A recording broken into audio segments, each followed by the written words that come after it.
Before I get into using direct quotes in AP style, I want to mention that you should always make a conscious decision about whether it's better to use a direct quote or a paraphrase in a given spot. See the video on that for more. But let's assume you have a gold nugget quote and you're going to use it as a DQ.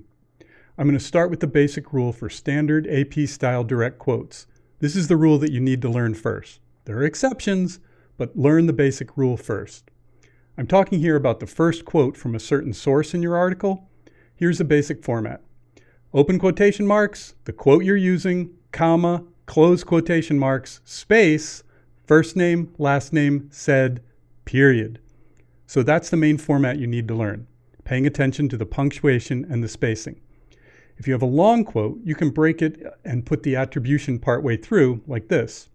If you have a second quote from the same person, you use the same format except that you use only the last name like this. An exception to this is if you have multiple people with the same last name in the story, then you would also include first names in each reference.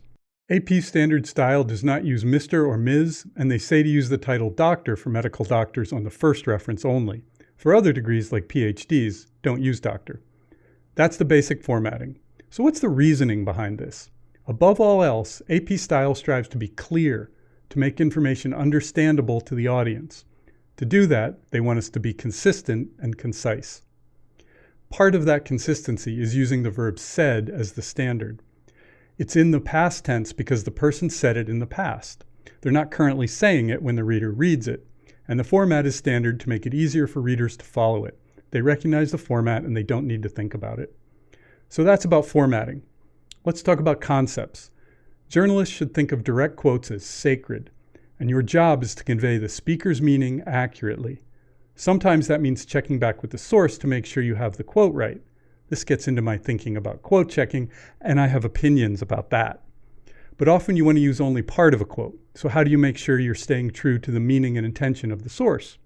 Well, aside from quote checking with them, there are a few guidelines. First, make sure you understand the quote in the context it was said. Context is king. Second, don't change the speaker's language. Don't even remove a word such as like, even if the speaker uses it unlike every other word. However, AP says that it is good to remove small filler words such as or and they prefer to change words like gonna to going to. But again, the principles of clarity, concision, and consistency should guide individual decisions. As always, when you have a formatting question, it's best to consult the AP Style book online or in print. For a little more on direct quotes, see the description below.